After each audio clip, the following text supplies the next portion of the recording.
you want to too.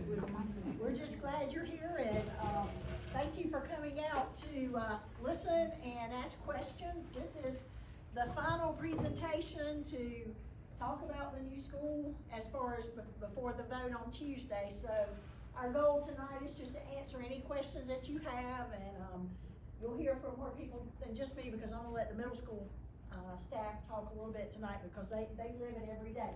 So, of course, this is Premier Progress Vision 2026, and really started 2 years ago with the vision to rebuild Starr-Iva Middle School and break ground in 2026. And you'll see that our goal is to do that in May. So, why change is needed really falls into 4 buckets, if you will. Age and infrastructure, narrow hallways and small classrooms, population and projected growth, undersized kitchen, gym, cafeteria spaces. Okay, as you know, or most likely know, that the core of this building was built in either 53 or 54. We've seen both dates. And the last addition on the building, which is the band room and a couple of classrooms, I think was built maybe in 2000. And so the infrastructure basically of this building has met its life expectancy, especially in the oldest parts of it. You'll also see that we have outgrown it in key spaces, and will continue to outgrow it because our population is projected to significantly increase in this area in the next 3 to 5 years. Okay, and if you just think about Anderson County and even Greenville, where are the housing developments going? They're coming down because there's no more room. And we have some landowners in our district that are now selling land. And I'll tell you, I have nothing to do with people selling land, okay? But they're selling land to developers, and developers are building houses. And so that's also affecting our population growth. And so I'm gonna let Ms. Wilson and her staff come up and talk a little bit about some of the key things about the spaces in the building, because they, like I said, they live it every day and can give you a better idea of what's going on.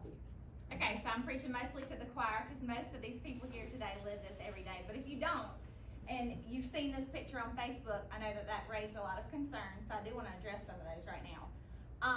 Our class changes between core classes are 3 to 4 minutes. Each of our class changes are 3 to 4 minutes.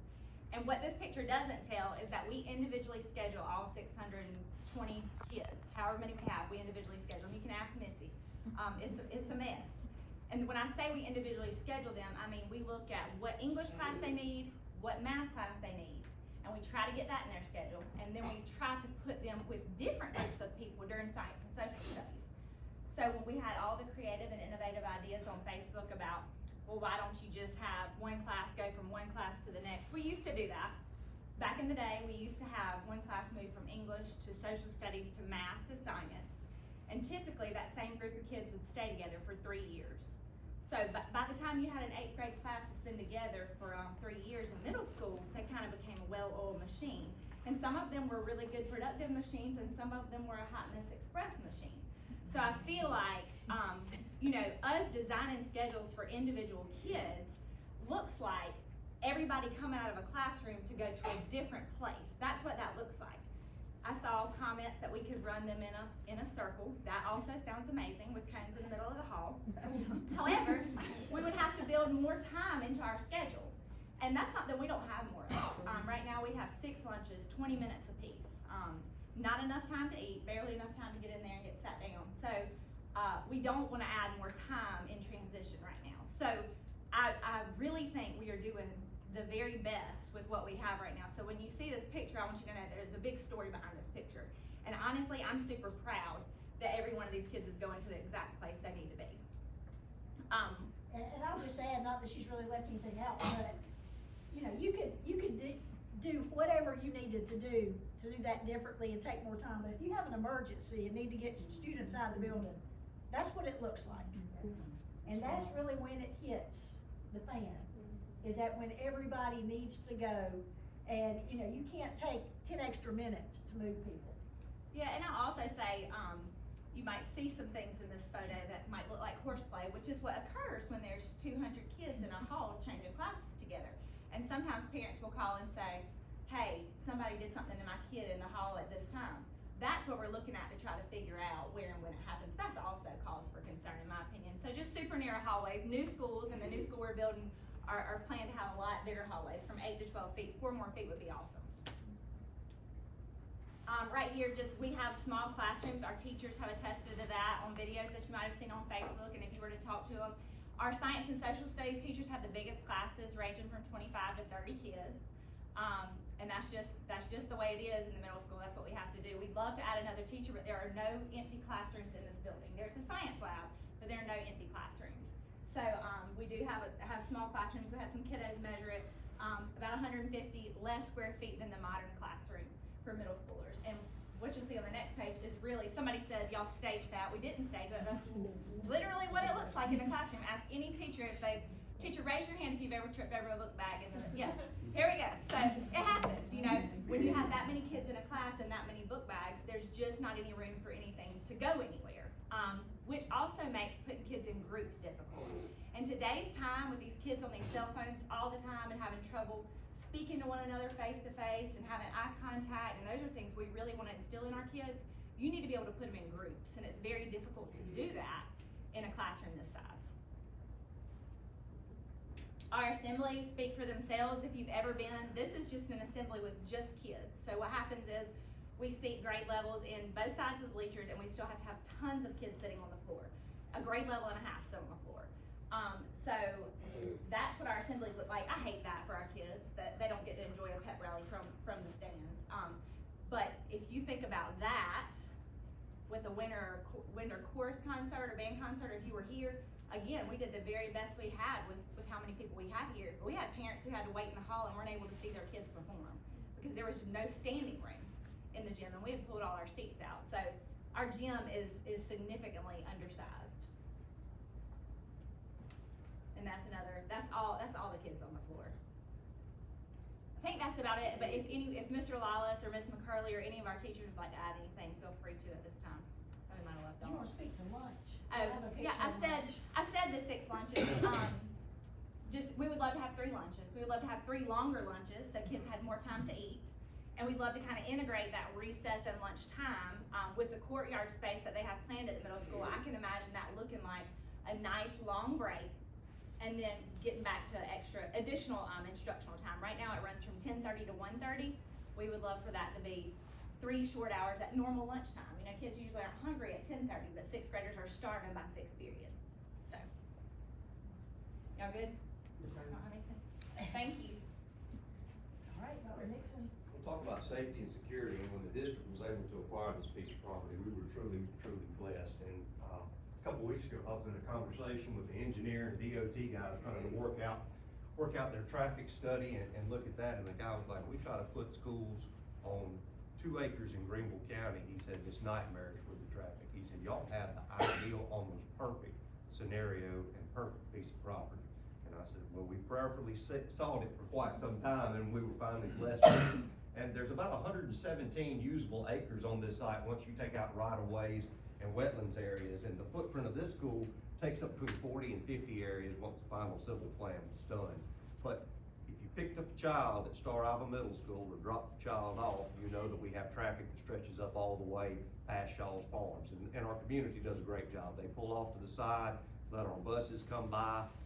The faculty and staff here, y'all have just absolutely done a marvelous job expediting parents coming and picking those kids up in a safe way. It's about as fast as you can do it and keep it safe at the same time. Luckily, with this piece of property, we have 2 separate entrances, and again, down here, we have about 50 yards separating our car rider entrance and our bus rider entrance. It is the worst case scenario that you could have for traffic coming into and out of a school. Having property that borders on 2 roads, Good Hope Church and 81, we're able to bring all of our car rider traffic in off of 81. And the depth of this property and the size of the footprint allows us enough stacking with the car rider line that you can take every single car rider up to the maximum capacity of the school whenever it's at capacity, between 850 and 1,000 students, depending on what you look at maximum capacity. Enough stacking here to be able to put every car and keep the traffic off 81. Hallelujah. That's a prayer answered for us to be able to say that we can provide that to the community. We know, statistically speaking, one of the most dangerous times in a child's day is getting them into school, coming to school, coming in a bus, and then going home in the afternoons. This absolutely gives us a much better and a long-term solution to traffic problems we currently have. Buses, we're gonna redirect the road that goes in between the baseball field and the pond. We use that now for some of our bus traffic, but we're gonna be able to redirect that and have a straight shot. So once you drop kids off, pick kids up, you stop at a stop sign, look both ways, and you're straight across the road. Absolutely perfect. Our bus drivers, whenever we presented this to our transportation department, they were like, we don't have to get back out on 81 as much and try to get in and out of that traffic, and student traffic, trying to get out of the high school in the afternoon. So, another perfect design. Plus this school also, with its centrally located proximity in our district, or more centrally located, right now we have some of our bus routes that keep kids on the bus right at the 90 minutes that's allowable by state law. I have ADHD. 90-minute bus ride is a hard ask daily for a child to be on. This, with us working through Traversa and looking at some potential bus routes, we have the opportunity to shave 10, 15 minutes off some of our longer bus routes that go to the farthest areas in our district. So we're excited about that. So a lot of geographic and logistic things are solved whenever we look at the site. Emergency access road and access points. We have, every 2 years, every fall and every spring, we have emergency personnel come, and they've often commented about trying to get in behind this school. The gravel road back here, we've moved power lines, we've moved several things that were overhead so they could get an apparatus in, but they always talk when they go back to this part of the school, where would we try to pull in, where would we get a fire truck into if we had an emergency with an ambulance, the best place to go. Don't want the ambulance to get off pavement or gravel because they get stuck. Luckily, with this scenario, we have 360-degree coverage with paved roads and a grass paved area here to get back into the inner courtyard. So we could, if needed, pull a fire truck or pull a ambulance or any kind of emergency apparatus basically at the center of the school or 360 degrees around the school. The high visibility layout. We have less cameras in a building that's twice the square footage than we do in this school, specifically because of the way it's laid out and being able to have visibility within that building. Administrators, teachers, people that are on duty are gonna be able to have much better supervision of the students, not be running up and down the hallways or what you saw in the video. Separate grade level wings. Now, you got a 6th grader that's 4'10" and weighs 80 pounds, and then you got an 8th grader that's 6'4" and weighs 285 pounds. That's just the reality of the developmental stages that our middle school students are in. And our administrators and teachers do a masterful job of keeping them separated to the best of their ability. I'm able to confidently say, and speaking with Ms. Wilson and her administrative team, once you drop your 6th grader off and they go into their 6th grade wing, they can establish a schedule and build a day where the 6th grade and the 8th grade never intermingle. Okay? The video that you saw, that's a great spot for bullying, that's a great spot for horseplay, it's a great spot for everything. And I know that was a single grade level, but you're gonna be able to put kids into their grade levels and keep them separated the entire day. Absolutely ideal. Secure courtyard. Once I get them inside the building, they never go outside a fenced-in area until it's time to go home in the afternoon. So you've got bordered on 3 sides of the building and a fenced-in courtyard. Absolutely the most secure situation for students during the day. Secure entry. Everybody has to come through the front entrance. All doors will be locked at all times. They'll have, they have to present ID, and they'll get mini background check run before they get access. They have a vacuum area before they're buzzed in the rest of the school. Y'all are familiar with that. We have that replicated at all of our other locations. Much easier to design in the initial phase and make it so that it flows versus the way we had to a decade ago, retrofit all of our buildings to accommodate the vacuum area. Safety glass. On the front area of the school, there'll be ballistic film. That ballistic film, you cannot bust it, you cannot break it. You can stand there with a baseball bat and hit it. I encourage you, go on YouTube. There's tons of videos about the ballistic film that we'll be using. It's a 3M product. Key card access. S2 will monitor all the doors. Everybody remembers Poundle.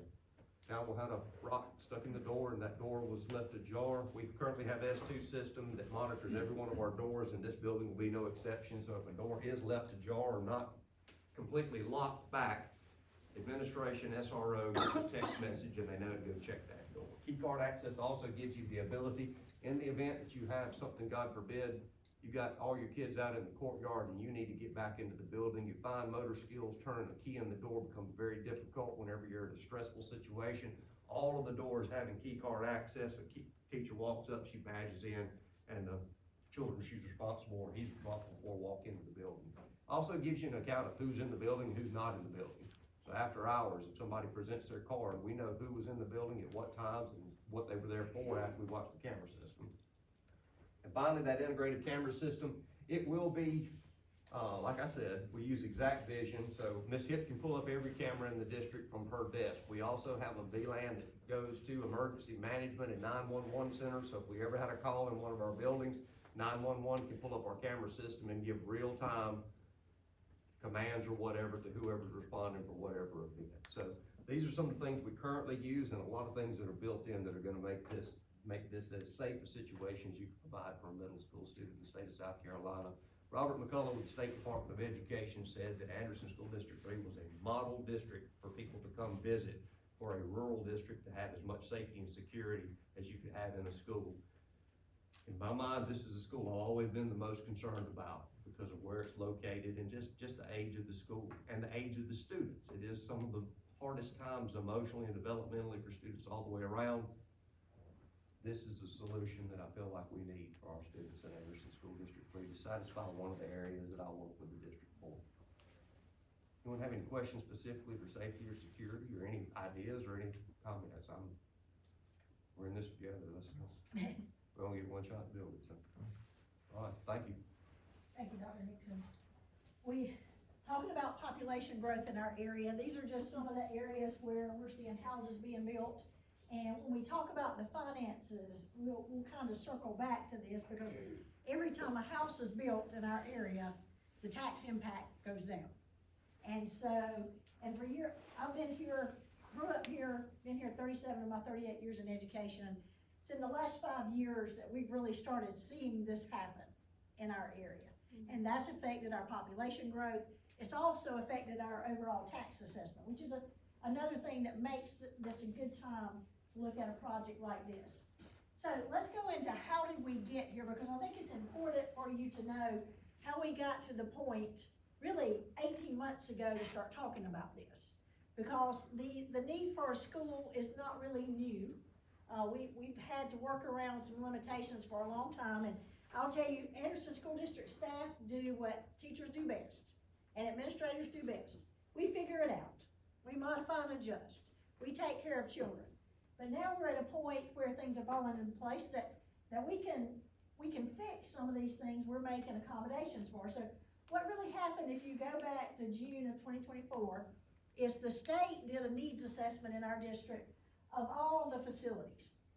And to nobody's surprise, this school was shown to be in the most critical need for replacement. The wiring is old, the plumbing is old, the parts of the building envelope are not as tight as they were. I don't want to say they're cracking, but they're not as energy efficient around the windows and stuff like that. And so it just showed that it's time really to, instead of continuing to put money into the old car, look at buying a new car. And so with that came a $5 million state grant. Now, I've heard some conversations about this grant, so let me just say, the state doesn't just hand you $5 million and say, okay, do what you want to with it, okay? It's very strict guidelines of how it's used. So the way that grant is pulled down is we were given the first $1.25 million. And so we've been able to use that on the architectural design, mechanical engineering, the structural engineering, some of the things we've had to do on site is what that money's been used for. It was not used to buy land. The property acquisitions came, the two different acquisitions, one of them came from the 2024 budget year coming in $2 million to the good. Okay, the other one, the July 25 one, came from penny sales tax money. So the $5 million grant could not be used to buy land. The state does not allow that. It explicitly states that. And so we've chosen to use it to do the architectural stuff up to this point. And if we're fortunate enough to move forward, then we still have 3.75 we can pull down strategically in the building process, because with this also, the state requires you to match it. And so that $1.25 million that we've spent, I've got to show how we've spent, and our Mr. Moore, our CFO, has to show the state how we've spent it. And then we have to show how we've matched it in some other ways, and then we can pull it down. Okay, I'll also tell you that I've been watching the state budget for 2 years, and this is the first year in the House Ways and Means budget. Right now, there's 75 million more of this type of money. Okay, we're in a great position to go after more of that money with a successful result on Tuesday. Okay, because they're also looking for shovel-ready projects. Superintendent Weaver has asked for it for the last 2 years, and this Superintendent Weaver and I talking, she visited us here, and it didn't get put in. This year, like I say, right now in House Ways and Means are $75 million to go to rural districts. And I've been talking to her, I've been talking to Blake Sanders, I've been talking to Mike Gambrell about getting more of that money our way. So that's really what got us to this point. We've also been saving penny sales tax money. We finished all those projects. We've been building a building fund with any excess general fund money we have. Our board has 2 goals.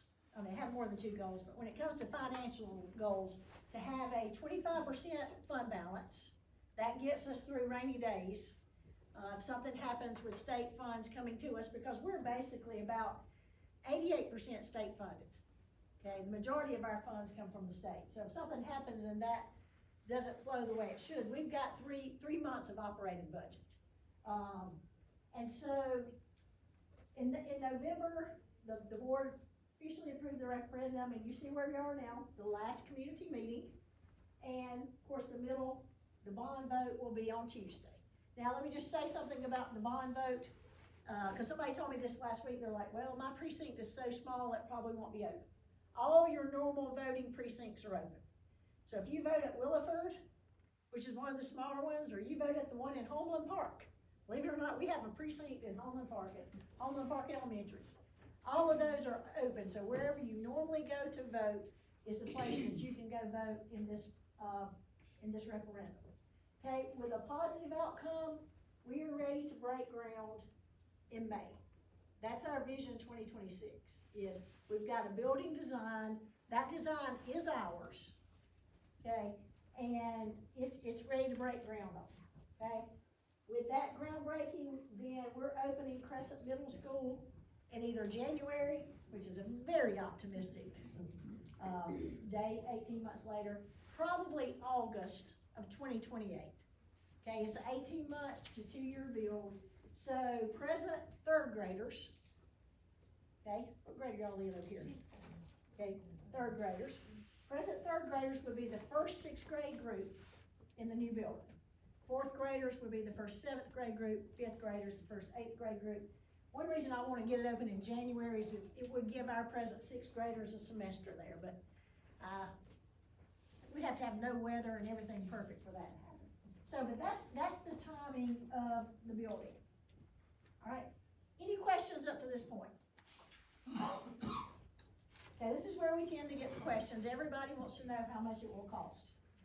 All right, these are estimated costs if it passes, and this is the most conservative estimate I'm giving you, which means it's worst case scenario.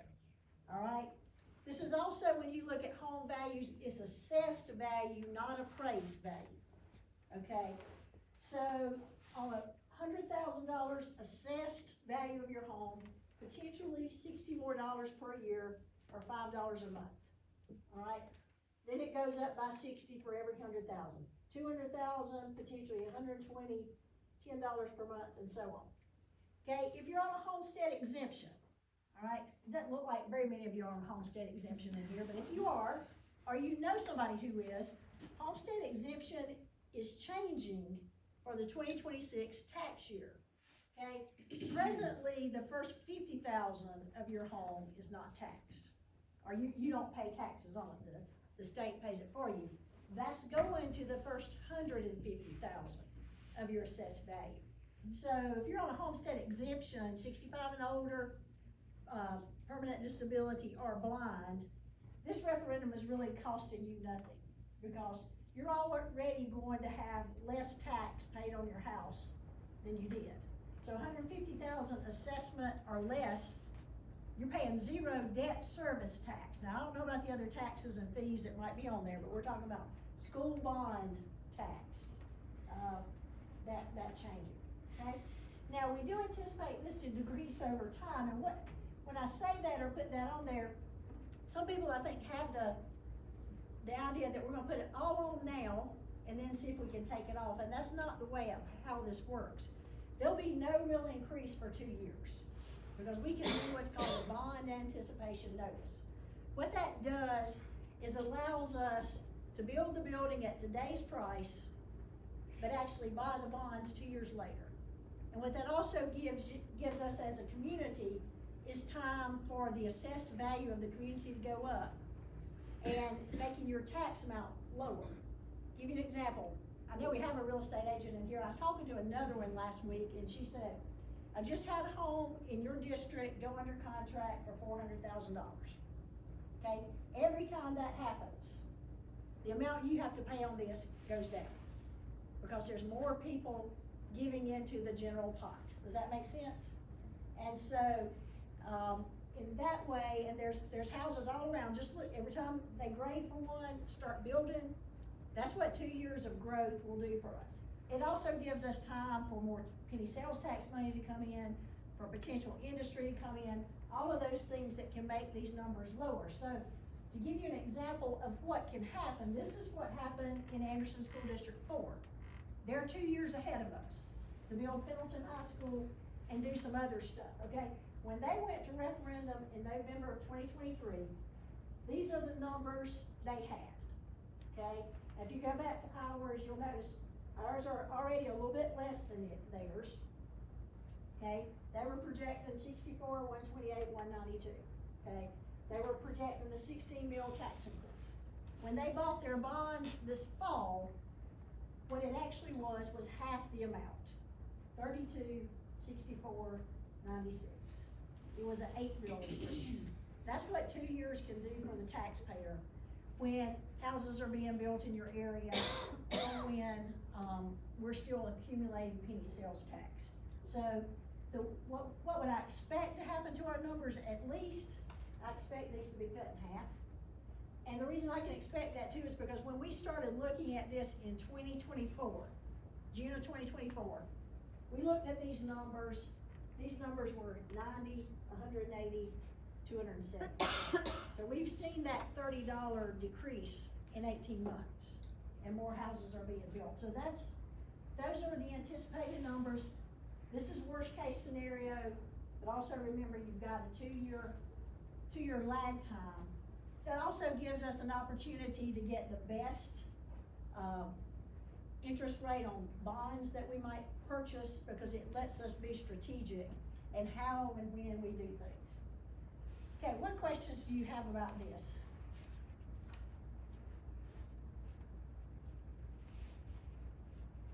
I did that good? Okay, now of course, if we get more state funding, that's in the budget now, that continues to pull that down. One thing I didn't mention here is the bond question asks for approval to borrow up to 60 million. We will only borrow what we need. And so we expect the numbers to come in better than that. I mean, there's already one quote that they're looking at, because they've actually started taking quotes on some of the first grading projects that's already come in much better than what that budget was set for.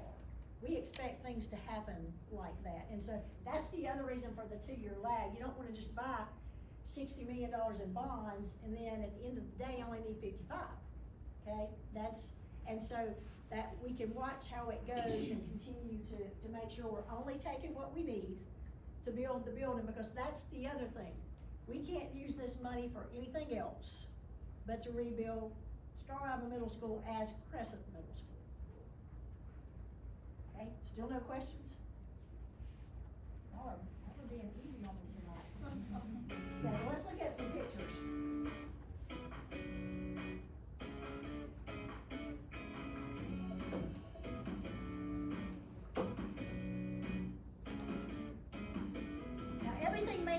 exactly look like this because this is the architect's mindset.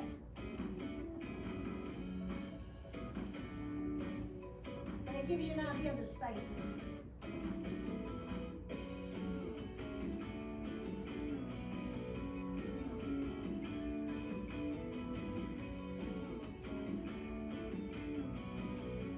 That's the library, and we won't have that carpet because I hate that carpet. I tell everybody else on the pictures. I do not like that carpet. And that, you can see out the windows, that goes to that courtyard, that secure courtyard.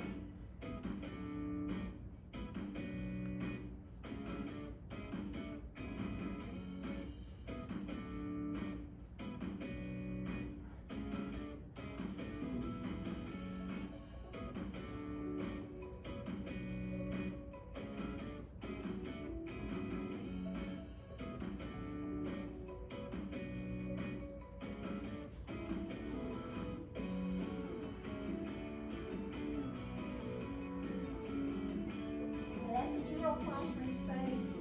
Notice how it can be set up more in groupings than just rows. That's the robotics lab.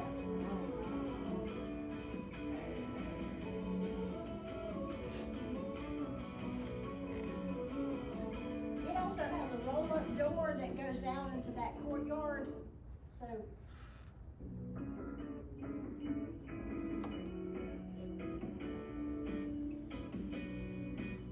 Okay, this is the ag classroom. At least twice the space of a normal classroom.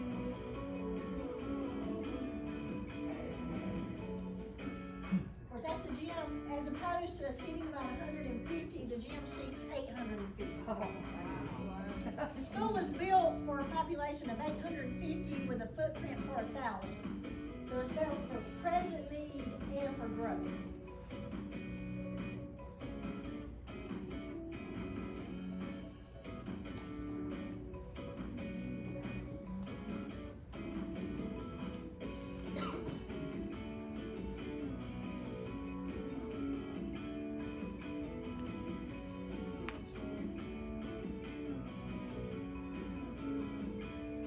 That's the cafeteria. We won't have to have 6 lunches in this cafeteria.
Those are your classroom wings.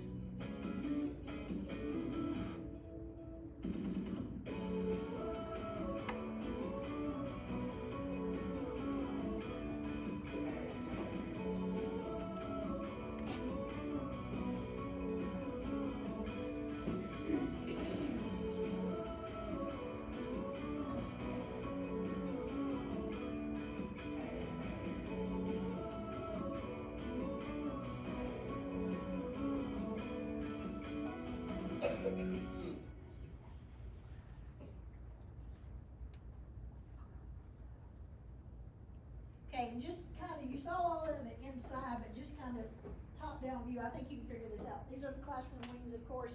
They're designed to be built onto in the future, so there's already a plan for the building if 20 years from now we're outgrow it.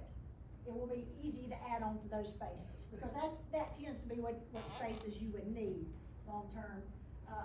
That's the cafeteria, that's the library, art classroom is right through here, ag classroom, robotics, all those things can go out to the courtyard to have class. Then you've got band, chorus, and really an extra space that can be like a fitness room, or just long-term, there's a vision to have ROTC in the district at the middle school and the high school. That's a space that can be conducive to that. Of course, this is the gym. So very, very efficient design. Does have an elevator. I've got that question before. So just a really neat school building. And of course, we're building for this. These are our future middle school students and beyond. And that's really what it's about. Our third, fourth, and fifth graders and everybody that follows, having a innovative learning space. I do believe that middle school is the hardest time in a child's life, because elementary is so, I won't say it's easy, but there's so much attention and so much ease, and then you get to middle school and life just changes for a child.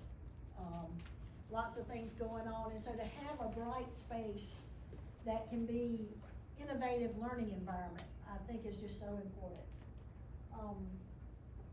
So what questions do y'all have? Has to be a question now. Yes, ma'am. Kathy, does your proposal, does it include all the furnishings for the new building as well, or just construction?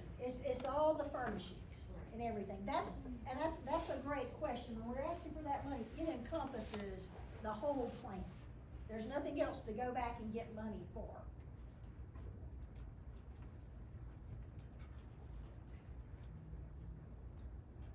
Yes, ma'am. If and when this passes, can we have our opening ceremony in the new gym? I'm glad you said that, because the gym space will also have a speaker system that's conducive to being able to truly have programs in there. We didn't, early we looked at adding an auditorium, but that just added a lot of expense to the building. But the gym space will be designed that you can see and hear well when you bring big groups in. And yes, we definitely will. Yes? I have two questions. Okay. The first one is, how many acres were bought for this versus how much is gonna be used for this school? And then what are future plans to use the rest, acreage wise? Okay. My second question is there a walking track anywhere, for the kids, at the new school? No, let me go to your first question first, okay? The acreage of the property beside Crescent is about 124 acres, okay? This is disturbing 40 to 50. And the school is designed on the property toward one end. So in the future, if we needed to build, say, an intermediate school, because you could grow to a population where it made more sense to build a grade 3, 4, and 5 school, okay? Then you could put it there.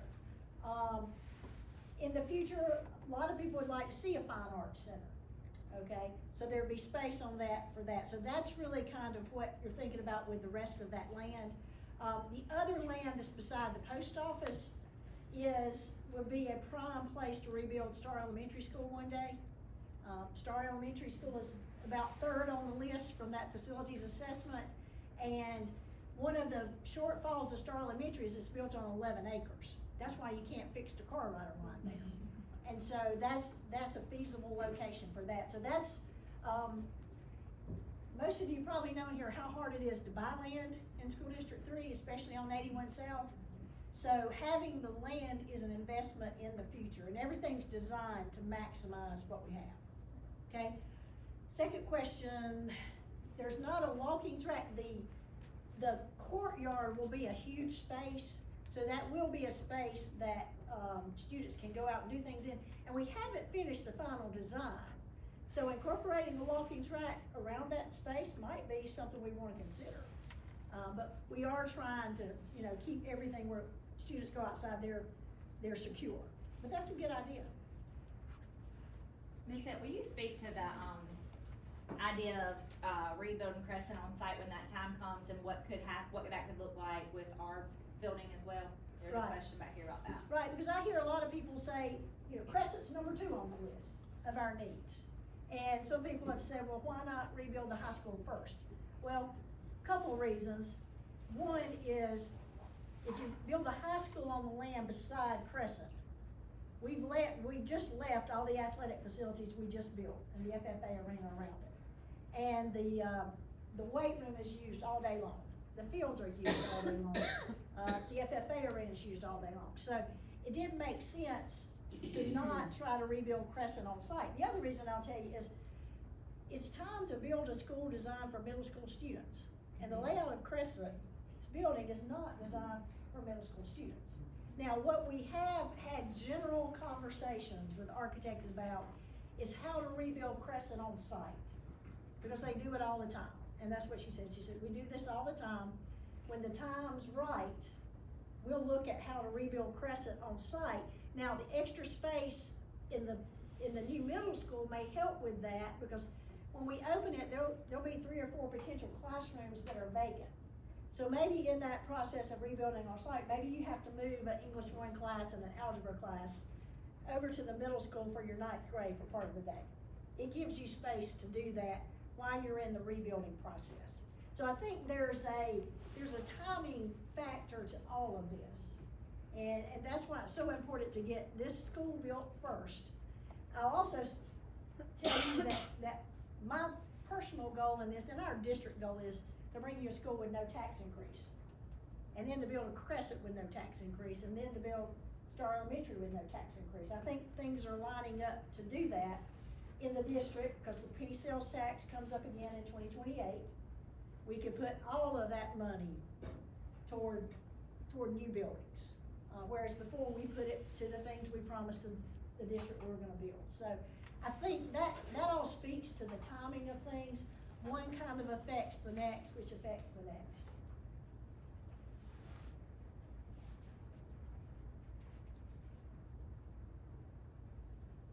Any other questions?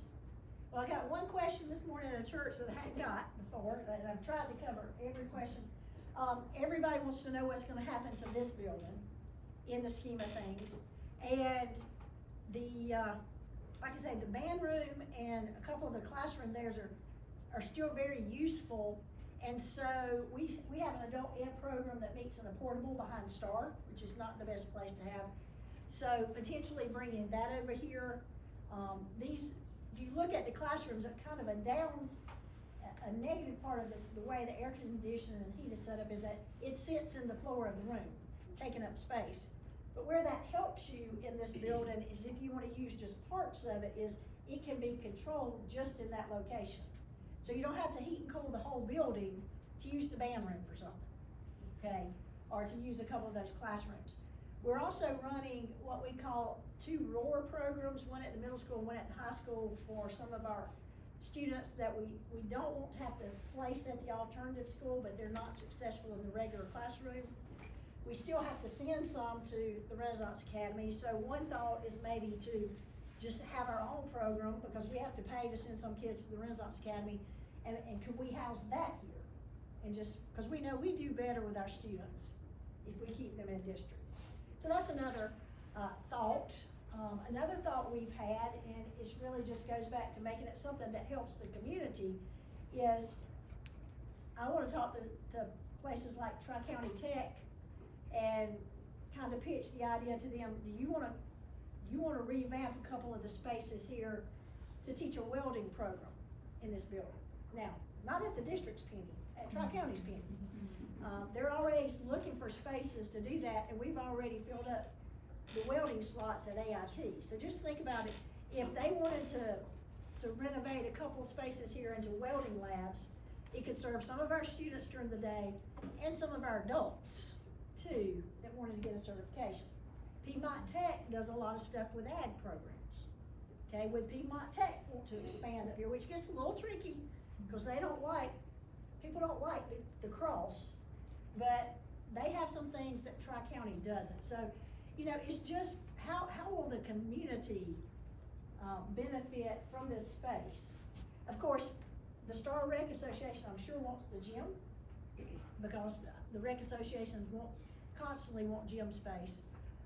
The question I got today, though, that I haven't gotten before is, there's a group that are afraid we're gonna tear this building down. And that's not the intention. Not the intention to tear it down or sell it right now. And I can't say what will or won't ever happen in the future, but there's some history with this building that we want to capture. And so we're gonna make sure we honor that. And so that's kind of the big general picture of that. But I didn't know there's a population in our district that are afraid we're just gonna level it, and that's not the plan.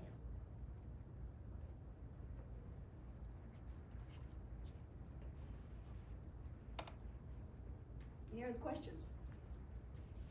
Well, I appreciate you coming. We'll be around, so if you wanna talk to anybody individually, thank you for coming out. I do encourage you to vote on March 10th. That's a key day in our district to see what our next steps are with this population, and really what the next steps of our building program is. So I appreciate you taking the time to come, and if you have any questions for me, I'll be here. I'll be in my office tomorrow, so just reach out. Thank you. Thank you.